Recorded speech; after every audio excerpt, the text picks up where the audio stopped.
ಇವನ ಹೆಸರು ಪುಷ್ಕಿನ್ ಅಂತ. ಇವನು ರಷ್ಯಾಲಿಂತ್ರ ಇಂಪೋರ್ಟ್ ಆಗಿದ್ದಾನ್ರಿ ಸರ್. ಇವನ ಹೆಸರು ಸ್ಯಾಂಗೋ ಅಂತ. ಇವ್ರ ತಂದೆ ಬಂದ್ಬಿಟ್ಟು 2 times ವರ್ಲ್ಡ್ ನಂಬರ್ 1 ಇಂಡಿಯಾದಲ್ಲೇ ಟಾಪ್ ಮೋಸ್ಟ್ ಜರ್ಮನ್ ಶೆಪರ್ಡ್. ಇವನು V1 ಆಗಿದ್ದಾನೆ. ಹೆಸರು ಬಂದ್ಬಿಟ್ಟು ಕಾಶ್ಮೀರ್ ವಾಮ್ ಸಿಲ್ವಿಜಾ ಹೌಸ್ ಅಂತ ಹೇಳಿ ಕ್ರೊಯೇಷಿಯಾಲಿಂತ್ರ ಇಂಪೋರ್ಟ್ ಮಾಡಿದೇವು ನಾವು. ಸೌತ್ ಇಂಡಿಯಾದಲ್ಲೇನು 1ನೇದೋ 2ನೇ ನಂಬರ್ದಲ್ಲಿ ಇವನಿಗೆ ಇಂಪೋರ್ಟ್ ಮಾಡಿದೆ. ಆಮೇಲೆ ಡಾಗ್ ಆಫ್ ದಿ ಇಯರ್ 2024-25 ಅಲ್ಲಿ ಇವನೇ best highest rated long hair German shepherd ಅಲ್ಲಿ ಅವ್ನು ಫಸ್ಟ್ ನಂಬರ್ ಸರ್. ಇವನು ನಮ್ದು ಕೆನಲ್ ಫೇವರೆಟ್ ಮೇಲ್. ಇವನು ಮೋಸ್ಟ್ ಡಾಮಿನೇಟಿಂಗ್ ಮೇಲ್. ಸೊ ನಾವು ತುಂಬಾ ಕಡೆ ಈಗ ಟೀಮ್ ಪಲ್ಸ್ ಕೆನಲ್ ಬಗ್ಗೆ ಕೇಳಿದ್ದೀವಿ.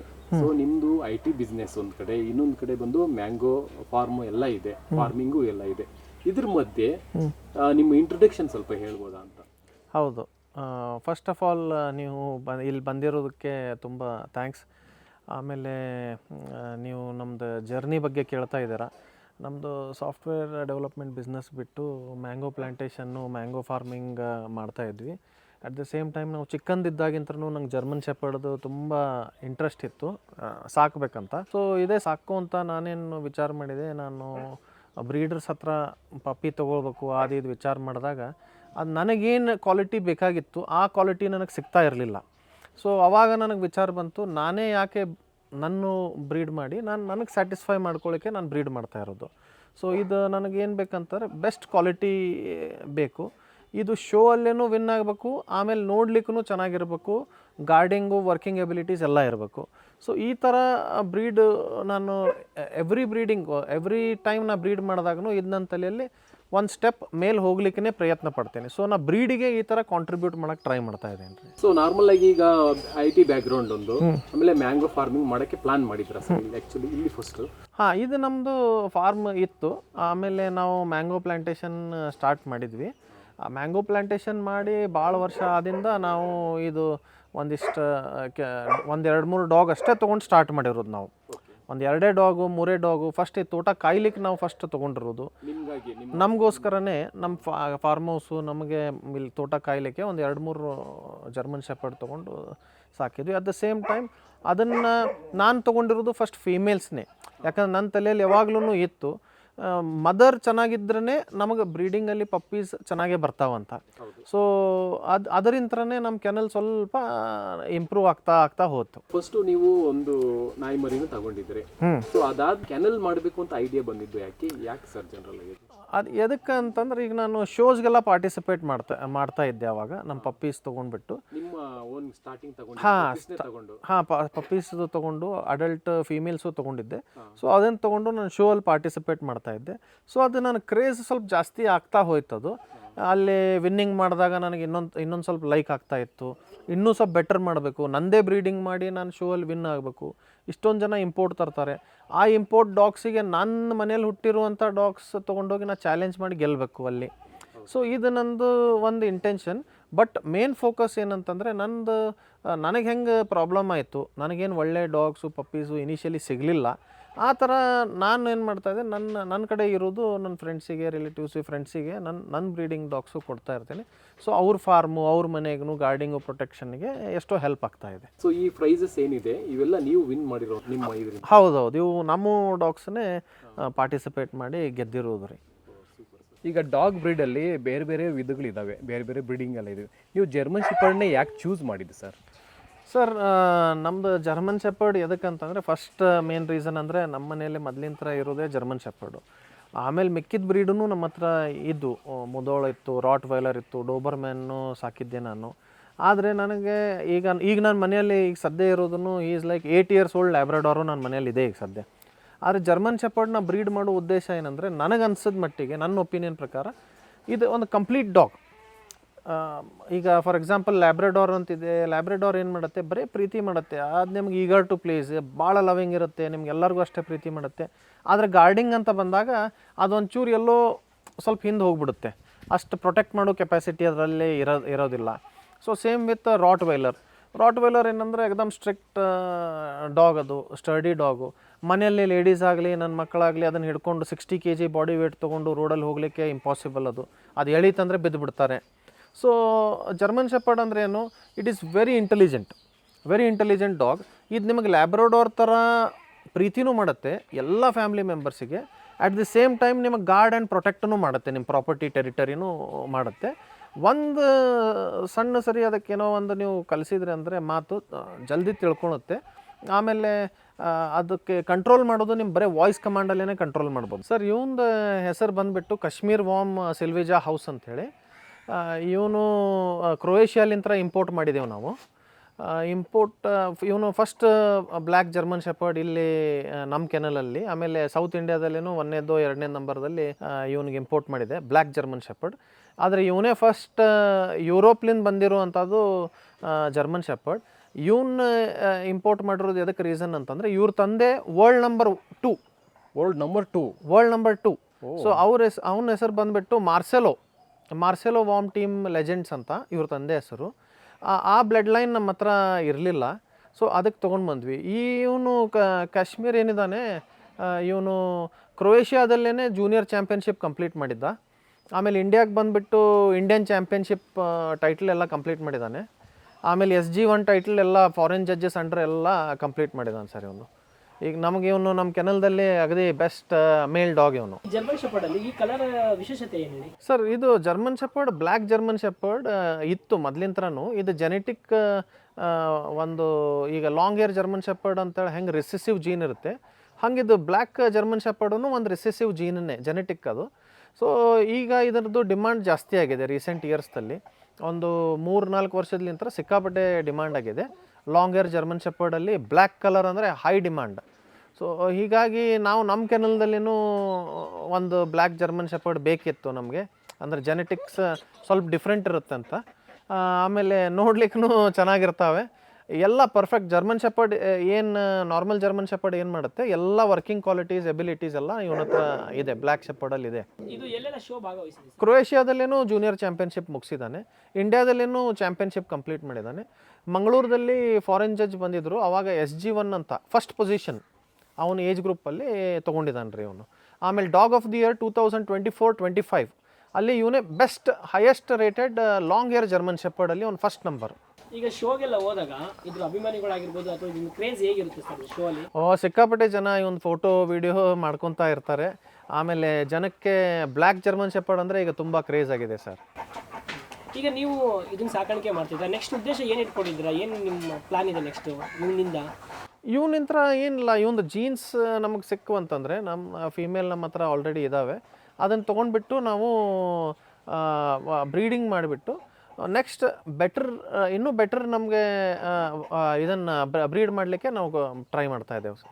ಡೈಲಿ ನೋಡ್ಕೊಳ್ಳೋದೆಲ್ಲ ಯಾವ ರೀತಿ ಇರುತ್ತೆ ಸರ್? ಈಗ ನಮ್ಮ ಮಿಕ್ಕಿದ ನಾಯಿ ಥರನೇ ಇವನಿಗೆಲ್ಲ ಡಯಟ್ ಕೊಡ್ತೇವೆ, ಆದರೆ ಇವಂಗೆ ಒಂದು ಸ್ವಲ್ಪ ಸ್ಪೆಷಲ್ ಅಟೆನ್ಷನ್ ಕೊಡಬೇಕಾಗತ್ತೆ. ಇವನಿಗೆ ಫ್ಲೋರ್ ಎಕ್ದಮ್ ಕ್ಲೀನ್ ಇರೋ ಜಾಗದಲ್ಲೇ ಇಡಬೇಕು, ಯಾಕಂದರೆ ಲಾಂಗ್ ಹೇರ್ಸ್ ಇರುತ್ತಲ್ಲ, ಬಾಚ್ತಾ ಇರಬೇಕು, ಕೇರ್ ತೊಗೋಬೇಕು. ಆಮೇಲೆ ಇವನ್ ಟ್ರೈನಿಂಗ್ನೇ ಬೇರೆ ನಡೀತಾ ಇರುತ್ತೆ ಅಷ್ಟೇ. ಮತ್ತೇನು ಜಾಸ್ತಿ ಏನು ಅಡಿಷ್ನಲ್ ಏನು ಇಟ್ಟಿರಂಗಿಲ್ಲ, ಸ್ವಲ್ಪ ಕೂಲ್ ಜಾಗದಲ್ಲಿ ಇಡಬೇಕು ಇವನ್ನ. ನೆಕ್ಸ್ಟ್ ಯಾವ ಶೋಗೆ ಇವನ್ನ ರೆಡಿ ಮಾಡ್ತಿದ್ದೀರಾ ಸರ್? ಈಗ ನೋಡಬೇಕು, ಈಗ ಇನ್ನೂ ಅನೌನ್ಸ್ ಆಗಿಲ್ಲ. January-February ಟೈಮಲ್ಲಿ ನಾವು ಈಗ ಆ ಟೈಮಲ್ಲಿ ಯಾವ ಶೋಸ್ ಬರ್ತಾವೆ ನಿಯರ್ ಬೈ, ಆ ಶೋಸಲ್ಲಿ ಇವನ್ನ ಶೋ ಮಾಡಬೇಕಂತ ಇಂಟ್ರೆಸ್ಟ್ ಇದೆ. ಈಗ ಫಾರ್ ಎಕ್ಸಾಂಪಲ್ ಈಗ December 24th ಇಲ್ಲೇ ಕೊಲ್ಲಾಪುರದಲ್ಲಿದೆ, ಪೂನಾದಲ್ಲೇನೂ ಶೋ ಇದೆ ನೆಕ್ಸ್ಟ್ ಜನವರಿಯಲ್ಲಿ. ಸೊ ಈ ಶೋ ಅಲ್ಲಿ ನಾವು ಹೋಗಿ ಪಾರ್ಟಿಸಿಪೇಟ್ ಮಾಡೋಕ್ಕೆ ಇಂಟ್ರೆಸ್ಟ್ ಇದೆ ಸರ್. ಇವನ ಹೆಸರು ಸ್ಯಾಂಗೋ ಅಂತ. ಇವ್ರ ತಂದೆ ಬಂದುಬಿಟ್ಟು 2 times ವರ್ಲ್ಡ್ ನಂಬರ್ 1 ಅಶರ್ ಅವನ ಹೆಸರು, ಇವ್ರ ತಂದೆ ಹೆಸರು. ಇವನು ಬಂದಿರೋದು ಸರ್ಬಿಯಾಲಿಂದ ಬಂದಿದ್ದಾನೆ. ಇವನು ಈಗ ರೀಸೆಂಟ್ಲಿ ಇಂಡಿಯಾದಲ್ಲೇ ಟಾಪ್ ಮೋಸ್ಟ್ ಜರ್ಮನ್ ಶೆಪರ್ಡ್. ಇವನು V1 ಆಗಿದ್ದಾನೆ ರಾಯ್ಪುರ್ ಶೋ ಅಲ್ಲಿ, ಇಂಡಿಯನ್ ಚಾಂಪಿಯನ್ ಆಗಿದ್ದಾನೆ. ಬೆಸ್ಟ್ ಇನ್ ಶೋ ಎಲ್ಲ ಗೆದ್ದಿದ್ದಾನೆ ಇವನು, ಮಲ್ಟಿಪಲ್ ಬೆಸ್ಟ್ ಇನ್ ಶೋಸ್ ಎಲ್ಲ ಗೆದ್ದಿದ್ದಾನೆ ರೀ. ಸೊ ಇವಂದು ಜೆನೆಟಿಕ್ಸ್ ನಮಗೆ ತುಂಬ ಹೆಲ್ಪ್ ಆಗುತ್ತೆ ಫ್ಯೂಚರ್ ಬ್ರೀಡಿಂಗಲ್ಲಿ. ಸೊ ಅದಕ್ಕೆ ಇವನು ಇಲ್ಲಿದ್ದಾನೆ ರೀ, ನಮ್ಮ ಹತ್ರ ಇದ್ದಾನೆ. ಇವನು ಶಾರ್ಟ್ ಹೇರ್ ಜರ್ಮನ್ ಶೆಪರ್ಡ್. ಇವನಲ್ಲಿ ಏನು ಒಂದು ಎಕ್ಸ್ಟ್ರಾ ಕ್ವಾಲಿಟಿ ಐತಂದ್ರೆ ಇವೊಂದು ಟೆಂಪರ್ಮೆಂಟ್ ಸಿಕ್ಕಾಪಟ್ಟೆ ಭಾಳ ಅಂದ್ರೆ ಭಾಳ ಇಂಟೆಲಿಜೆಂಟ್ ಡಾಗ್ ರೀ ಇವನು. ಆಮೇಲೆ ಒಟ್ಟೆ ಇದಿಲ್ಲ ಇವನಿಗೆ, ಅಂದರೆ 1 ಸೆಕೆಂಡನ್ನು ರೆಸ್ಟ್ಲೆಸ್ ಆಗೇ ನಿಮಗೆ ಗಾರ್ಡಿಂಗ್ ಆಗಲಿ, alert, full highly alert dog ಇವನು ಸ್ಯಾಂಗೋ. ಸೊ ಇದು ಇವನ ಬಗ್ಗೆ ಭಾಳ ನನಗೆ ತುಂಬ ಈ ಕ್ವಾಲಿಟೀಸ್ ತುಂಬ ಲೈಕ್ ಆಗುತ್ತೆ ರೀ. ಇವನ ಹೆಸರು ಪುಷ್ಕಿನ್ ಅಂತ. ಇವನು ರಷ್ಯಾಲಿಂದ ಇಂಪೋರ್ಟ್ ಆಗಿದ್ದಾನೆ ರೀ. ರಷ್ಯಾದಿಂದ? ಹಾಂ, ರಷ್ಯಾಲಿಂದ ಇಂಪೋರ್ಟ್ ಮಾಡಿದೆ ಅವನಿಗೆ. ಇವನು ಸೂಪರ್ ಬ್ಲಡ್ ಲೈನ್ಲಿಂದ ಬಂದಿದ್ದಾನೆ, ಭಾಳ ಯುನೀಕ್ ಬ್ಲಡ್ ಲೈನ್ಲಿಂದ ಬಂದಿದ್ದಾನೆ ಇವನು.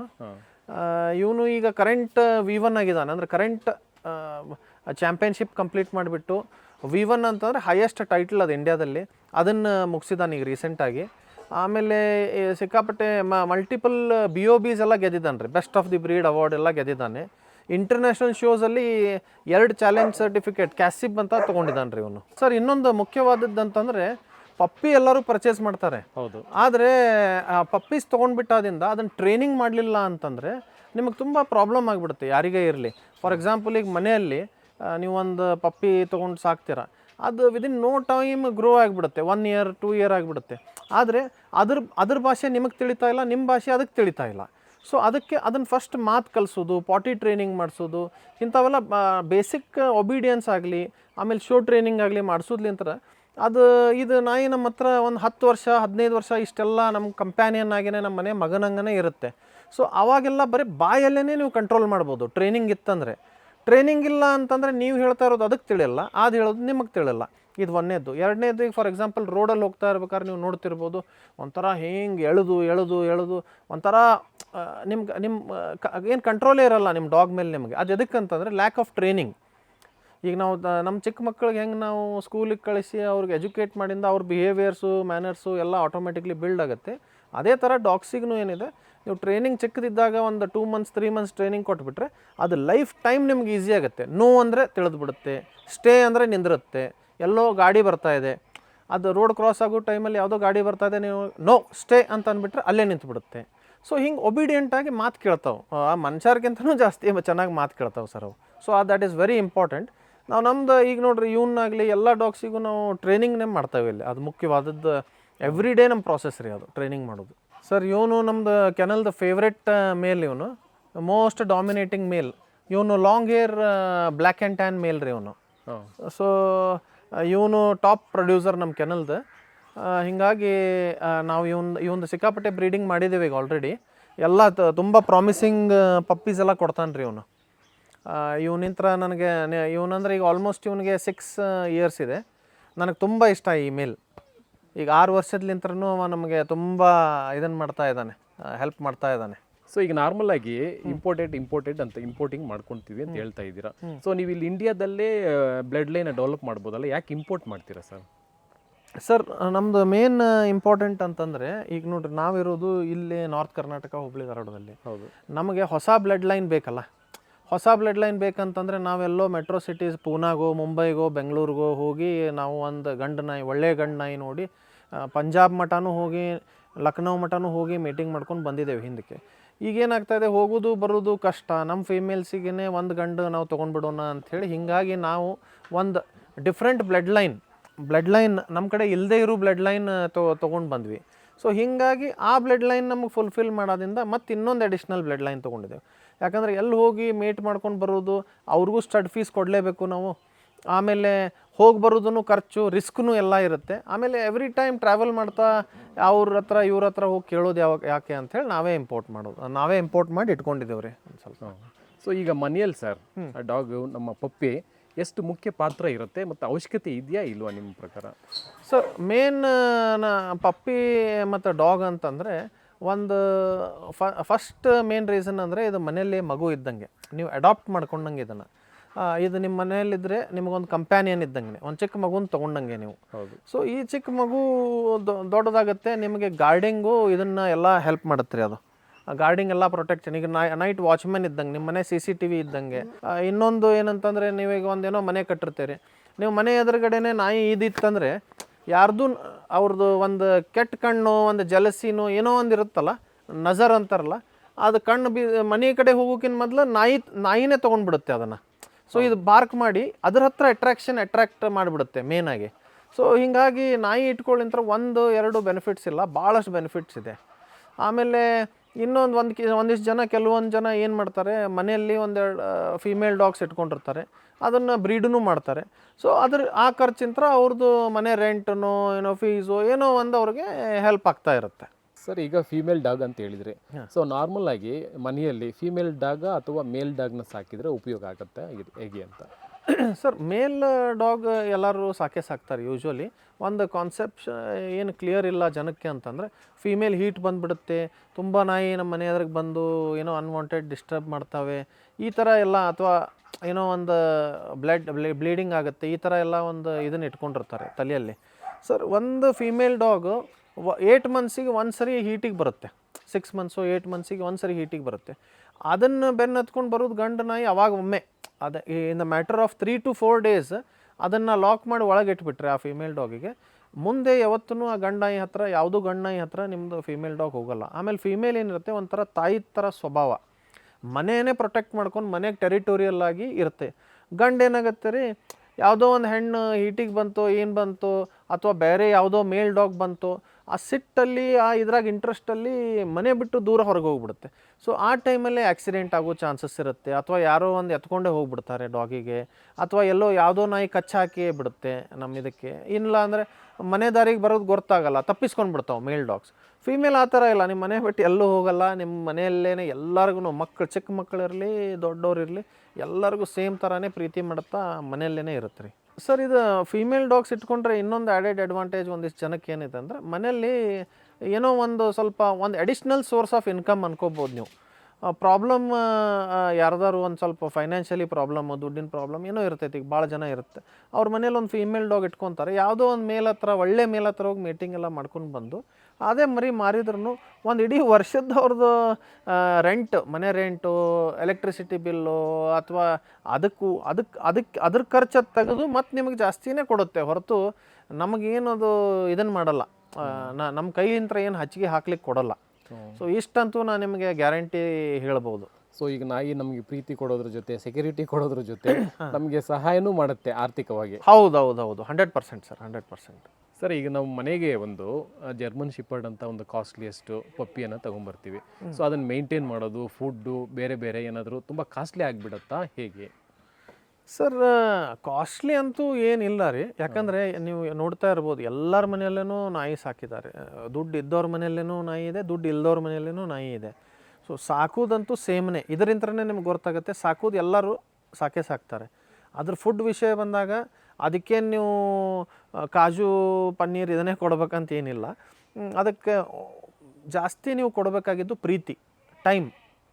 ಸೊ ಅಟ್ಲೀಸ್ಟ್ ಮಾರ್ನಿಂಗ್ ಒಂದು 10 minutes, ಈವ್ನಿಂಗ್ ಒಂದು 10-15 minutes ಕೊಟ್ರಿ ಅಂತಂದರೆ ಆ ನಾಯಿ ಫುಲ್ ಹೆಲ್ದಿಯಾಗಿರುತ್ತೆ. ಊಟಕ್ಕಂತಂದರೂ ಅದಕ್ಕೇನು ನೀವು ಸುಪೀರಿಯರ್ ಫುಡ್ಡು, ರಾಯಲ್ ಕೆನೇನು ಯಾವುದೋ ಒಂದು ಒಳ್ಳೆ ಡಾಗ್ ಫುಡ್ಡು ಹಾಕ್ಬೋದು, ಮನೆಯಲ್ಲಿರೋದು ಚಿಕನ್ ರೈಸು ಹಾಕ್ಬೋದು, ಆಮೇಲೆ ನುಚ್ಚು ಇದನ್ನು ಹಾಕಿನೂ ಬೆಳೆಸ್ತಾರೆ ಜನ. ಆದರೆ ಇದು ಆ್ಯಕ್ಚುಲಿ ಕೆನೈನ್ ಇರೋದ್ರಿಂದ ಇದು ನಾನ್ ವೆಜಿಟೇರಿಯನ್ ಜಾಸ್ತಿ ಇಷ್ಟಪಡ್ತವೆ. ಆದರೆ 1000 ವರ್ಷದ್ಲಿಂತ್ರನೂ ಒಂದು ಮನುಷ್ಯರು ಕೂಡ ಬಂದೈತಲ್ಲ, ಅಕ್ಕಿ ನಮ್ಮದು ರೈಸು ವೀಟು ಅವಕ್ಕೆಲ್ಲ ಅಡ್ಜಸ್ಟ್ ಆಗಿದಾವ್ರಿ ಇವು. ಅಷ್ಟೇ ಸ್ವಲ್ಪ ನೋಡಬೇಕು, ಅದೇನು ಗಿಲರ್ಜಿ ಇಲ್ಲ ಅಂಥೇಳಿ ಅದನ್ನ ನೋಡ್ಕೋಬೇಕು. ಸೊ ಕಾಸ್ಟ್ ಅದೇನು ಮಿನಿಮಮ್ ಟು ಮಿನಿಮಮ್ ಇರುತ್ತೆ, ಆರಾಮ್ಸೆ ಯಾರು ಬೇಕಾದರೂ ಮೇಂಟೈನ್ ಮಾಡ್ಬೋದು. ಒಂದು ಚಿಕ್ಕ ಮಗುನೂ ಅವನು ಸಾಕೋಬೋದು. ಟೈಮ್ ಕೊಡಬೇಕು ಅದಕ್ಕಾಗಿ ಅಂತ ಒಂದಷ್ಟು. ಸೊ ಯಾವುದಕ್ಕಾಗಿ ಕೊಡಬೇಕಾಗತ್ತೆ ಸರ್ ಮೇಜರಾಗಿ? ಸರ್ ಮಾರ್ನಿಂಗ್ ಎದ್ದ ತಕ್ಷಣ ಏನು ರೀ, ಅವಕ್ಕೆ ಫಸ್ಟ್ ಆಫ್ ಆಲ್ ಅದಕ್ಕೆ ನ್ಯಾಚುರಲ್ ಕಾಲ್ ಇರುತ್ತಲ್ಲ, ಸುಸ್ಸು ಪಾಟಿ ಮಾಡ್ಲಿಕ್ಕೆ ಕರ್ಕೊಂಡು ಹೋಗಲೇಬೇಕು. ಸೊ ಒಂದು 5-10 ನಿಮಿಷಲ್ಲಿ ಅದೆಲ್ಲ ಮಾಡಿಬಿಡುತ್ತೆ. ಆಮೇಲೆ ಅದಕ್ಕೆ ಒಂಥರ ನೀವು ಕೋಂಬ್ ಹಿಡ್ಕೊಂಡು ಹೋಗಿ ಎಲ್ಲಿ ಅದನ್ನು ಅಡ್ಡಾಡಿಸ್ತಾ ಇರ್ತಾರೆ, ಒಂಥರ ಬಾಚಿಬಿಟ್ರೆ ಅದಕ್ಕೇನಾಗುತ್ತೆ, ಅದು ನಾಯಿಗೇನು ಅನಿಸುತ್ತೆ, ನನ್ನ ಓನರ್ ನನಗೆ ಪ್ರೀತಿ ಮಾಡ್ತಾ ಇದ್ದಾರಪ್ಪ ಅಂತ ಅನಿಸುತ್ತೆ ಫಸ್ಟು. ಎರಡನೇದೇನಾಗುತ್ತೆ, ಅದ್ರಿಗೆಲ್ಲ ಮಸಲ್ಗೆಲ್ಲ ಮಸಾಜ್ ಆಗ್ತಾ ಇರುತ್ತೆ ನೀವು ಬಾಚ್ದಂಗೆ. ಮೂರನೇದು ಇದೇನೋ ಕೂದಲೆಲ್ಲ ಮನೇಲಿ ಉದುರುವುದೇನಿರುತ್ತೆ ಅಲ್ಲೇ ಉದುರು ಹೋಗ್ಬಿಡುತ್ತೆ. ಸೊ ಮಲ್ಟಿಪಲ್ ಇದಾಗತ್ತೆ ರೀ. ಇದು ಒಂದು 2 to 5 minutes ಒಳಗೆ ಇದನ್ನು ಮಾಡ್ಕೋಬೋದು ನೀವು. ಇದನ್ನು ಬಿಟ್ಟು ಅಡಿಷ್ನಲ್ ಏನು ಮಾಡ್ಬೇಕಂದ್ರೆ ಒಂದು ಬಾಲ್ ರಿಟ್ರೀವಿಂಗ್ ಅದಕ್ಕೆ ಕಲಿಸ್ಬಿಡ್ಬೇಕು ಚಿಕ್ಕದ ಪಪ್ಪಿ ಇದ್ದಾಗ. ನಾನು ನಿಮಗೆ ಫಸ್ಟನ್ನೇ ಹೇಳಿದೆ ಟ್ರೈನಿಂಗ್ ಈಸ್ ಇಂಪಾರ್ಟೆಂಟ್ ಅಂತ.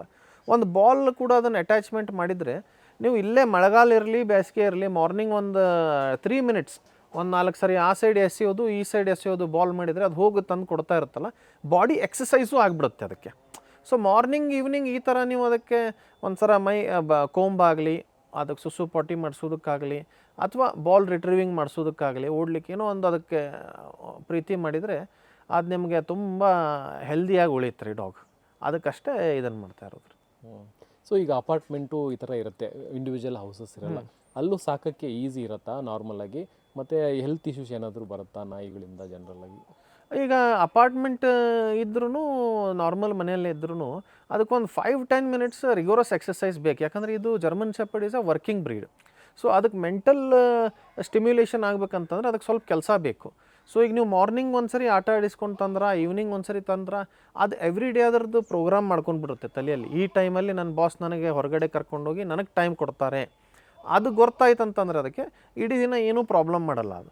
ಕೆಲವೊಂದಿಷ್ಟು ಜನ ಏನು ಮಾಡ್ತಾರೆ, ತಮ್ಮ ಬ್ಯುಸಿ ವರ್ಕ್ಲೋಡ್ ಇರುತ್ತೆ, ಅವ್ರ ಲೈಫ್ ಸ್ಟೈಲ್ ಆ ಥರ ಬ್ಯುಸಿ ಇರೋದ್ರಿಂದ ಡಾಗ್ಸಿಗೆ ಟೈಮ್ ಕೊಡೋಕ್ಕಾಗಲ್ಲ ಅವ್ರಿಗೆ ಜಾಸ್ತಿ. ಕೆಳಗಡೆ ಕರ್ಕೊಂಡೋಗು, ಬಾರು, ಇದೆಲ್ಲ ಆಗಲ್ಲ. ಸೊ ಅಂಥವ್ರ ಮನೇಲಿ ಏನಾಗುತ್ತೆ, ಒಂದೊಂದು ಸರಿ ಡಾಗ್ಸ್ ಏನು ಮಾಡ್ತವೆ, ಶೂಸ್ ಕಚ್ಬಿಡ್ತವೆ, ಸಾಕ್ಸ್ ಕಚ್ಚಾಕ್ತವೆ, ಈ ಥರ ಬೋರ್ಡಮ್ ಆಗಿ ಅದು ಪಾಪ ಹೇಳ್ಕೊಳಕ್ಕೆ ಬರಲ್ಲ ಅವಕ್ಕೆ. ಸೊ ಈ ಥರ ಏನೋ ಒಂದು ಇದನ್ನು ಅದು ಹ್ಯಾಬಿಟ್ ಕಲ್ಟಿವೇಟ್ ಮಾಡ್ಕೊಂಡ್ಬಿಡ್ತಾವ್ರೆ ಬೋರ್ ಆಗಿ, ಅಥವಾ ಎಕ್ಸೆಸಿವ್ ಬಾರ್ಕಿಂಗ್ನು ಮಾಡ್ತಾವೆ ಒಂದೊಂದು ಸರಿ. ಯಾಕೆ ಇದೆಲ್ಲ ಬೋರ್ಡಮ್ಲಿಂತ್ರ ಆಗುತ್ತೆ. ಇದು ಹೊರಗಡೆ ಕರ್ಕೊಂಡೋಗಿ ಎಕ್ಸಸೈಸ್ ಮಾಡಿದರೆ ಏನೂ ಪ್ರಾಬ್ಲಮ್ನೇ ಇಲ್ಲ ರೀ ಅವಕ್ಕೆ. ಸರ್, ಈಗ ನಿಮ್ಮ ತುಂಬ ವರ್ಷಗಳಿಂದ ಜರ್ಮನ್ ಶಿಪರ್ಡ್ನ ಸಾಕ್ತಾ ಇದ್ದೀರಾ, ಎಕ್ಸ್ಪೀರಿಯನ್ಸ್ ಗೇನ್ ಮಾಡಿದ್ದೀರಾ. ಸೊ ಈಗ ಪಪ್ಪಿ ಸಾಕಕ್ಕೆ ತುಂಬ ಜನಕ್ಕೆ ಕೆಲವೊಂದು ಡೌಟ್ಗಳೆಲ್ಲ ಬರುತ್ತೆ. ನಿಮ್ಗೇನಾದರೂ ಕಾಲ್ ಮಾಡಿದ್ರೆ, ರೀಚ್ ಔಟ್ ಆದರೆ ಮಾಹಿತಿ ಕೊಡೋಕ್ಕೆ ಸಾಧ್ಯ ಇದೆಯಾ, ಹೇಗೆ? 100%. ಅದೇನು ರೀ, ವಿದ್ಯೆ ನಾವೆಷ್ಟು ಶೇರ್ ಮಾಡ್ತೀವೋ ಅಷ್ಟು ಒಳ್ಳೆಯದೇ ಅದು. ನೀವು ಸ್ಕ್ರೀನ್ ಮೇಲೆ ನನ್ನ ನಂಬರ್ ಹಾಕಿರಿ. ದಯವಿಟ್ಟು ಯಾರಿಗೂ ಏನೂ ಪ್ರಶ್ನೆ ಇರಲಿ, ಅವ್ರದ್ದು ಫುಡ್ ಆಗಲಿ, ವ್ಯಾಕ್ಸಿನೇಷನ್ ಆಗಲಿ, ಏನಾದ್ರು ಮಾಹಿತಿ ಎಮರ್ಜೆನ್ಸಿ ಒಳಗೆ ಏನಾದ್ರು ಬೇಕಂದರೆ ನಮಗೇನು ಐಡಿಯಾ ಇರುತ್ತೆ, ನಾಲೆಜ್ ಇರುತ್ತೆ, ಅವ್ರಿಗೆ ಶೇರ್ ಮಾಡೋಕ್ಕೆ ಏನೂ ಪ್ರಾಬ್ಲಮ್ ಇಲ್ಲ. ಎನಿ ಟೈಮ್ ನೀವು ಜರ್ಮನ್ ಶೆಪರ್ಡ್ ಅಷ್ಟೇ ಅಲ್ಲ, ಯಾವುದೇ ನಾಯಿ ಬಗ್ಗೆ ಫೋನ್ ಮಾಡಿದ್ರೂ ನಾವು ತಿಳಿಸ್ಬೋದು. ಈಗ ಆಲ್ರೆಡಿ ನಿಮ್ಮ ಮನೆಯಲ್ಲಿ ಯಾವ್ದಾದ್ರು ಡಾಗ್ಸ್ ಇದ್ವು ಅಂದ್ರೂ ಅದಕ್ಕೆ ಡಿವರ್ಮಿಂಗ್ ಆಗಲಿ, ವ್ಯಾಕ್ಸಿನೇಷನ್ ಬಗ್ಗೆ ಆಗಲಿ, ಏನೋ KCI ರಿಜಿಸ್ಟ್ರೇಷನ್ ಹೆಂಗೆ ಮಾಡಿಸೋದು, ಏನೇನೋ ಕ್ವಶನ್ಸ್ ಇರ್ತವೆ. ಶೋಗೆ ರೆಡಿ ಹೆಂಗೆ ಮಾಡೋದು, ಶೋ ಟ್ರೈನಿಂಗ್ ಮಾಡೋದಾಗಲಿ, ಒಬಿಡಿಯನ್ಸ್ ಟ್ರೈನಿಂಗ್ ಮಾಡೋದಾಗಲಿ, ಅದರದೇ ಬಗ್ಗೆ ಏನೋ ಕ್ವಶನ್ ಇತ್ತಂದ್ರೆ ನಮಗೇನು ತಿಳಿದಿದ್ದು ನಾವು ಹೇಳ್ಬೋದು, ಅವ್ರಿಗೆ ಗೈಡ್ ಮಾಡ್ಬೋದು ರೀ. ದಯವಿಟ್ಟು ಫೋನ್ ಮಾಡಿರಿ, ನಮಗೆ ಏನೂ ಪ್ರಾಬ್ಲಮ್ ಇಲ್ಲ. ಸೊ ಈಗ ನಿಮ್ಮ ಹತ್ರ ಪಪ್ಪಿ ಇದೆಯಲ್ವಾ, ಇದು ಎಷ್ಟು ತಿಂಗಳು ಸರ್? ಅಷ್ಟು ಕ್ಯೂಟಾಗಿ ನಿಮಗೆ ಕನೆಕ್ಟ್ ಆಗಿಬಿಟ್ಟಿದೆಯಲ್ಲ, ಹೇಗೆ ಅಂತ? ಈಗ ಇದು ಒಂದು 50 ಡೇಸ್ ನೋಡಿರಿ, 45 ಡೇಸ್ 50 ಡೇಸ್ ಅಷ್ಟೇ ಇದು. ಈಗ ತಾಯಿ ಹಾಲು ಬಿಟ್ಟು ಈಗ ಒಂದು ವೀಕ್ ಆಗಿದೆ ರೀ ಇದು ಅಷ್ಟೇ. ಇದು ಉಗುರು ಜಾಸ್ತಿ ಬಂದ್ಬಿಡುತ್ತಲ್ಲ, ಇಲ್ಲಿ ನೋಡ್ರಿ, ಇಲ್ಲಿ ಉಗುರು ಬಂದಿದೆ ನೋಡ್ರಿ. ಹೌದೌದು. ಸೊ ಇದು ಉಗುರು ಬಂದಿರೋದ್ರಿಂದ ಅದೇನಾಗುತ್ತೆ, ಅದು ಮದರ್ ಮಿಲ್ಕ್ ಕುಡಿಲಿಕ್ಕೆ ಹೋದಾಗ ಅವಳಿಗೆ ಹಿಂಗೆ ಚೂರ್ದಂಗೆ ಆಗುತ್ತೆ, ಸೊ ಹರ್ಟ್ ಆಗುತ್ತೆ. ಸೊ ಅದಕ್ಕೆ ಮದರ್ ಈಗ ಮಿಲ್ಕ್ ನಿಂದ್ರಿಸಿದಾಳೆ. ಇದು ಡಾಗ್ ಫುಡ್ ಇದ್ರ ಮೇಲೆ ನಡೆದೈತ್ರಿ ಇದರದ್ದು ಈಗ.